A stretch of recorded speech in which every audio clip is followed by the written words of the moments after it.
According to all aerodynamic laws, the bumblebee cannot fly because its body weight is not in the right proportion to its wingspan.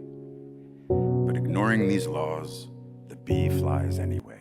But how? How can an insect that looks too heavy and has such small wings actually fly? The answer is both simple and amazing. For many years, scientists could not explain it. If we used airplane rules, the bumblebee should never leave the ground. And yet, here it is, floating from flower to flower with no effort at all.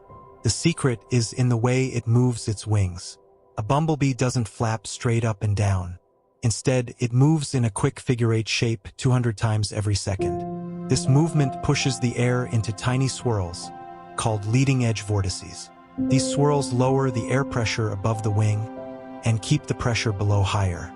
This difference is what lifts the bee into the air. And because their wings are short, these swirls don't float away. Each flap makes new lift, again and again. In science, this is called unsteady aerodynamics. It's the same trick engineers use today to design tiny flying robots.